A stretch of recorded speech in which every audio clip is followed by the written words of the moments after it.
Harry W. Jones, Assistant General Counsel in charge of food enforcement for the Office of Price Administration, is summing up the government's case before the court.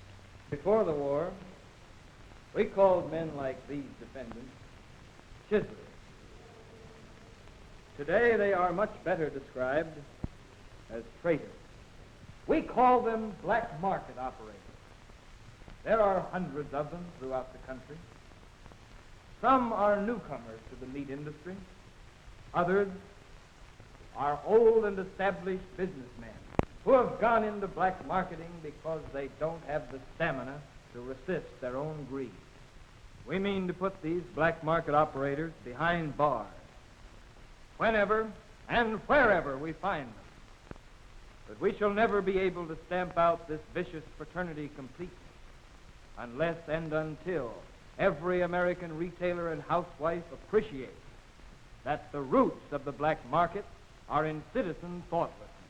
This particular black marketing conspiracy was born about 6 months ago in a Middle Western city. The defendant, John A., once been the operator of a small meatpacking business. He saw the opportunity to get rich quick by trafficking in meat at the time of greatest national shortage. Our evidence shows that he sent telegrams to Harry B., the operator of a meatpacking plant in a city nearby, and to the defendants Joseph C., Sam D., and Nicholas E., wholesalers in 3 different metropolitan cities, asking them to come to discuss a business proposition of great mutual interest. My proposition is that each of us put up $75,000 apiece to buy livestock and to take over a half a dozen of the small slaughterhouses around here, and we can get for peanuts.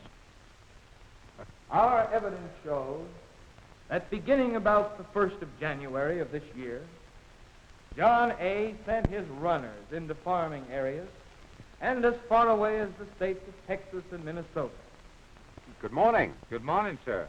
I represent the Black Packing Company. What you been getting for your cattle lately? Well, I've been shipping over to the stockyards in St. Joseph. I've been getting the regular market price, about 16 and a half. Well, can you let us have about 20 steer? I had figured on holding on to them for a spell, maybe put a little more weight on them. I tell you what I'll do. I'll pay you cash 17 for that feedlot right now.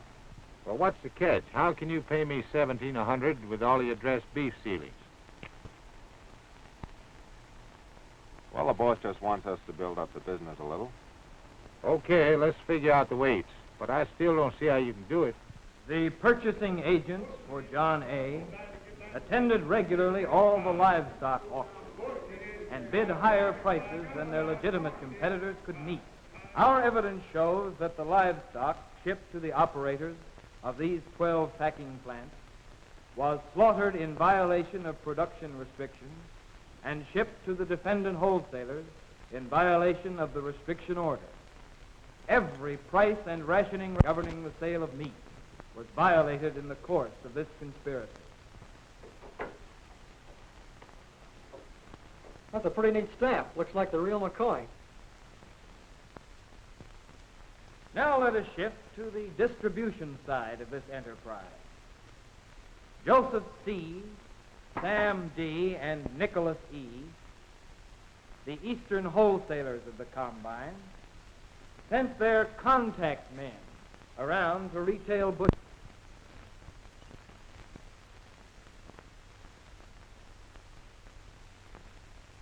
We're closed. That's okay. I just want to talk to you a couple of seconds.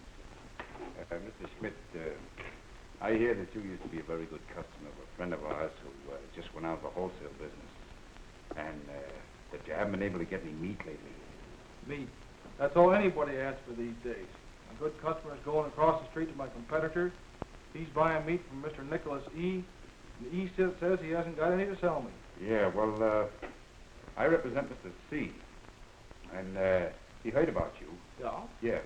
And he told me to stop around and tell you that we could let you have around 20 sides of beef a week. Fine. Oh, that's fine. Of course, meat's hard to get now, and we'll have to ask you to pay a little service charge. Say around $5 a side. Well, I don't like to do that. I don't want to get in trouble with the OPA. Nothing's going to show on the invoices or any place else. Now, all you have to do is to give us a check every week for the ceiling price. And I'll stop around every Saturday afternoon around 5 o'clock and pick up the rest in cash. Various devices were used to cover up the side payments. In Baltimore, the orders were to wrap up the cash bribe with a soup bone to be picked up every Saturday. Good morning. Good morning. You got a nice soup bone for me? I have a nice soup on for you today. Complaints started coming in to our district office in Washington about certain butcher shops. Hello, Mr. Q. My son's home from camp tonight, and I want a nice, big, thick, 2-pound porterhouse steak. Now, let's see, that's 66 cents a pound for choice, isn't it? And 11 points a pound. I'm sorry, Mrs. Kelly. I haven't any steak. How about some nice sausage? No. No, I think I'll run across the street and see if I can get one there.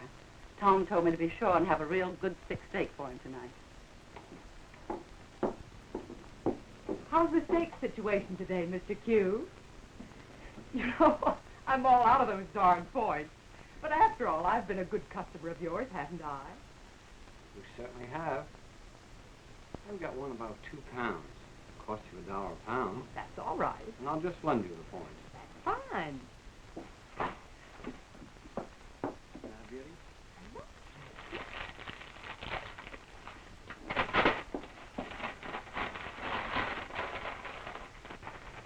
you are. Thank you very much. Take it. Hello? Is this the OPA? To the Office of Price Administration in Washington, we subpoenaed the 16 retail butchers who have testified before this court that they paid above-ceiling bribes to the collection agents for this black marketing conspiracy. We put them all together in an office and left them alone with their thoughts while we examined them one by one. We make no promises, but we do ask you, as a patriotic American, to tell us just how much money above the ceiling price you paid John C. every Saturday. We know a little bit about you. We want to know just what that son of yours in Africa would say about his dad dealing with a bunch of wartime chiseling saboteurs. I guess I haven't seen it straight up to now. I'll give you any statement you want. With the information that was given to us, we were able to discover that one of the higher-ups was flying to the city with $57,000 in cash. Our agents with United States Marshals were waiting at the airport when Nicholas E. arrived. The $57,000 was found in his briefcase, including $150 paid to him by a butcher in bills marked by the government. That, ladies and gentlemen of the jury, concludes the government's case against these defendants. We leave the verdict with you. You have just heard 5 individuals tried before a jury of their peers. But black marketing and all who take part in it stand accused before a greater jury, the entire American people. Black marketing doesn't stop just with meat. Shoes, potatoes, poultry, butter, tires, and gasoline are all on the list. Every one of you has a personal duty not to finance wartime racketeering. Don't grab for more than your share of anything. If you're offered rationed foods without ration stamps, refuse to take it.